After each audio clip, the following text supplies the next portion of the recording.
Bonjour à tous, alors aujourd'hui des effets incroyables dans la nouvelle version gratuite de DaVinci Resolve. Vous en voyez d'ailleurs une petite partie ici à l'écran. Et ce n'est pas tout, en cadeau je vous mets également un second tuto très complet sur la suppression du fond vert, toujours sur la version gratuite de DaVinci Resolve.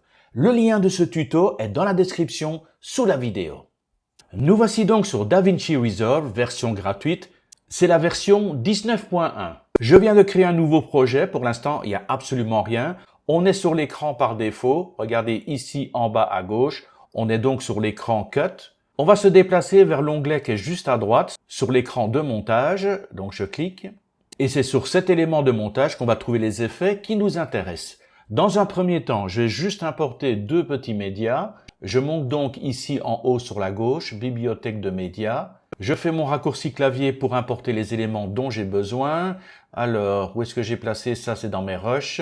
Alors, j'ai une petite vidéo d'un temple à proximité de la maison et je vais également sélectionner une image Facebook que j'ai capturée. Je clique sur Ouvrir. Voilà, mes deux éléments sont placés. On va y revenir dans un instant. Pour l'instant, je peux fermer la bibliothèque de médias et on va aller visiter justement l'onglet des effets. Alors, au niveau des effets, on a la boîte à outils, on a OpenFX, ce qui m'a permis dans l'autre tuto qui est en lien dans la description de supprimer le fond vert. On a également les effets audio. Mais aujourd'hui, ce qui nous intéresse, ça se trouve dans la boîte à outils. Ce ne sont pas les transitions vidéo, transitions audio, ce ne sont pas les titres. C'est l'onglet ici qui s'appelle Générateur. Je clique donc sur Générateur. Et c'est divisé en trois parties. On a Générateur. Je clique sur la petite flèche pour réduire les éléments. On a Générateur de fusion. Et on a également Stinger Transition. On attaque d'abord avec le générateur. Donc je clique de nouveau sur la petite flèche pour ouvrir le menu et les outils qui sont à disposition. Alors là, ce sont des images fixes. Il y a des mires, il y a une couleur unie, il y a des dégradés, il y a également du gris. Mais ce qui va m'intéresser particulièrement, c'est l'onglet qui s'appelle couleur opaque. Alors cette couleur opaque a plusieurs utilités. Je vous en montre rapidement quelques-unes. Donc, je clique gauche de la souris sur couleur opaque et je glisse tout simplement ici sur la timeline. Je relâche. Pour l'instant, je peux fermer la bibliothèque des médias. Je peux fermer également l'onglet Effets. Voilà, on a plus de place pour travailler. Regardez le générateur, il a été placé en tant que vidéo. Il est bien sur une piste vidéo. Alors ce générateur, par défaut, il a une durée de 5 secondes, mais regardez, il suffit de se mettre sur l'extrémité, le curseur se transforme en double parenthèse inversée et double flèche, ça veut dire qu'il suffit de cliquer, et ensuite vous glissez, et vous pouvez étirer pour la durée que vous désirez. Je clique sur le générateur, il est encadré de rouge, ça veut dire qu'il est bien sélectionné, et regardez ici en haut à droite, au niveau de l'inspecteur, on a plusieurs possibilités. On a le générateur et on a les paramètres. Dans le générateur, un seul élément, la couleur. Par défaut, il vous met une couleur noire. Pour le tuto ici, je vais changer la couleur, je vais mettre une couleur blanche. Pour ce faire, je clique tout simplement sur la couleur noire ici.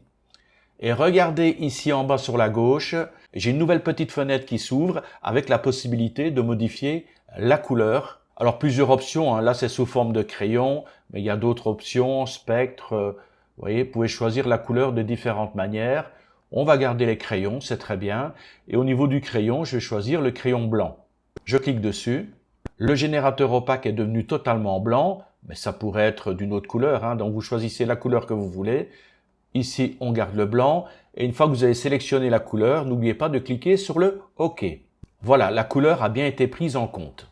Alors cette couleur, pour ceux qui ont déjà vu le tuto sur le fond vert, vous avez vu, c'est très utile, ça me sert d'arrière-plan. Comme ça, je peux vérifier si toutes les traces vertes que je veux effacer ont bien disparu. Mais ce générateur blanc a également d'autres utilités. Ça sert par exemple à masquer des éléments. Pour ce faire, je vais aller dans la bibliothèque de médias, je vais aller récupérer ma photo Facebook, clic gauche de la souris enfoncée et je glisse la photo, voilà, sur la timeline, au niveau de la vidéo également. Je relâche. Je referme la bibliothèque de médias. Voilà, c'est une capture d'écran. Et supposons qu'au niveau de la capture d'écran, je veux supprimer, je veux cacher là le terme « Que voulez-vous dire ?» Je pourrais cacher le nom, je pourrais cacher d'autres éléments, mais je vais prendre celui-ci. Pour ce faire, il suffit de placer mon calque blanc au-dessus de l'image. C'est pas compliqué, je vais créer une deuxième piste vidéo. Je prends donc le générateur de couleur opaque ici, clic gauche de la souris enfoncé et je le tire vers le haut. Boum, et voilà, automatiquement, il a créé une deuxième piste vidéo et il s'est placé dessus. Il me reste plus qu'à prendre ma photo ici, ma photo Facebook, et de la glisser sous le générateur opaque. C'est très bien, je place mon curseur. Évidemment, on ne voit plus ma photo puisque le générateur opaque cache complètement la photo. Par contre, regardez ici, la photo, elle est un peu petite. Je vais l'agrandir, voilà, pour que ça prenne toute la durée de mon générateur opaque. Je sélectionne maintenant mon générateur opaque. Vous voyez, il est beaucoup trop grand, il cache la totalité de la photo, alors que je voudrais qu'il ne cache qu'un seul élément. Pour ce faire, je retourne en haut dans les propriétés, je sélectionne, on a bien donc le générateur qui est sélectionné, et je clique sur paramètres. Dans les paramètres, vous retrouvez tous les éléments disponibles comme pour une vidéo. On peut modifier la taille, on peut modifier la position, l'angle, on peut faire des rognages, vous voyez. Tous les éléments d'une vidéo sont disponibles pour ce générateur opaque. Donc la première chose qu'on va faire, on va réduire la taille de cet écran blanc, histoire de ne pas camoufler toute la photo. Je vais donc dans Zoom, clic gauche de la souris et je glisse vers la gauche. Voilà, la taille est réduite. Alors je voudrais placer ça ici. Alors pour déplacer ce calque qui cache ma photo, je vais utiliser la position. Position X pour aller de gauche à droite et la position Y pour monter ou descendre. Voilà, ça j'ai un élément qui est caché. Je peux légèrement déplacer sur la droite. Super, j'ai déjà une partie des éléments qui sont cachés. Par contre, le cache est encore beaucoup trop grand. Je vais donc passer à l'option rognage. On va commencer par rogner le haut du calque. Il est trop grand. Allez, hop, on rogne, voilà. On en réduit la taille. Comme ça, c'est super. Et ensuite, sur la droite également, il est trop grand. On veut juste cacher le texte, hein. Voilà. Voilà, comme ça, le texte est caché. Super, j'ai caché le texte que je voulais, mais esthétiquement, c'est pas tellement beau. On voit ce cadre qui cache un élément. On va essayer de rendre ça un peu plus incognito. Pour ce faire, je retourne sur le générateur, je clique de nouveau sur couleur. Pour l'instant, on a une couleur blanche.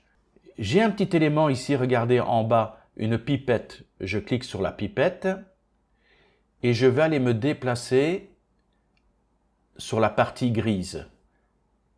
Un clic et regardez, automatiquement, mon cache a pris la couleur sélectionnée. Je peux cliquer sur OK. Je fais un petit zoom. Et regardez, on ne voit plus rien, hein. On ne voit pas un cache supprimant un élément. D'ailleurs, regardez ici, si je vais sur la piste vidéo du calque, je clique sur désactiver, hop, regardez le texte, que voulez-vous dire? Je reclique, c'est vraiment incroyable, on a vraiment la couleur exacte et parfaite. Alors, petite astuce avant de passer aux autres générateurs. Si par exemple au niveau de la vidéo, je veux zoomer. Je vais faire un zoom par exemple sur mon nom. Donc j'ai sélectionné la vidéo et je vais commencer à faire un zoom. Le problème lorsque je fais mon zoom, c'est que le calque ici qui cachait le texte est fixe. Ben, lui il reste à sa place, mais automatiquement ça découvre le texte. Je vais remettre aux dimensions initiales. Donc voilà, avant de faire le zoom de votre vidéo, vous sélectionnez les deux éléments une fois qu'ils sont bien placés.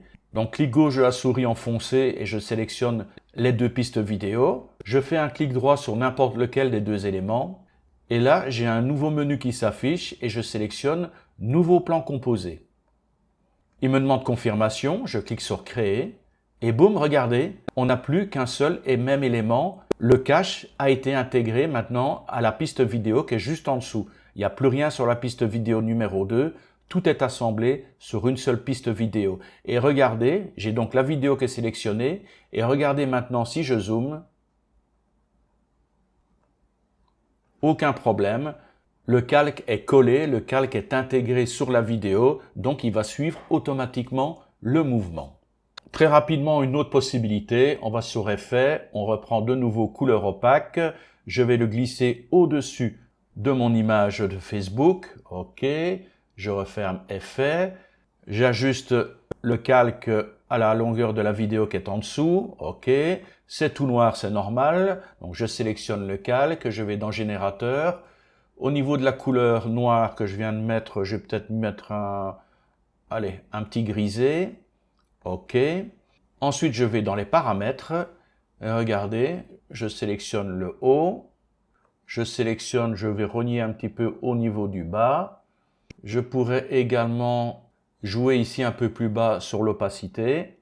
Et pourquoi pas ici rajouter du texte ou des sous-titres. En rajoutant un petit peu ce bandeau, ça vous permet d'avoir les sous-titres qui vont se détacher de votre vidéo. Nous avons encore à voir les générateurs de fusion ainsi que les Stinger Transition.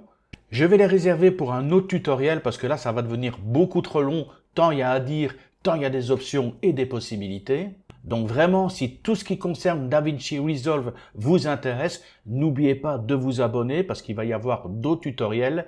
La version gratuite 19 offre vraiment énormément de possibilités. DaVinci Resolve devient vraiment une opportunité, une option pour se débarrasser de certains logiciels.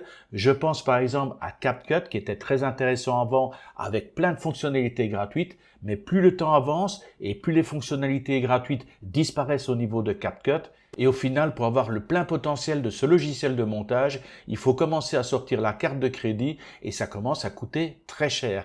Contrairement à DaVinci Resolve qui est totalement gratuite, on ne travaille que sur la version gratuite et qui au final est beaucoup plus professionnel et performant que CapCut. Donc d'ici quelques jours, je vous refais de nouveaux tutoriels sur DaVinci. Là, je vais me concentrer un petit peu sur le constructeur de site d'Hostinger. Je suis également en train de préparer un super tutoriel. C'est même pas un tutoriel, c'est une formation carrément sur comment devenir webmaster. Formation qui est bien sûr totalement gratuite sur cette chaîne. Sur ce, je ne vous embête pas plus longtemps. Je vous souhaite le meilleur qui soit pour cette semaine. On se retrouve très bientôt et d'ici là, je vous dis bye bye.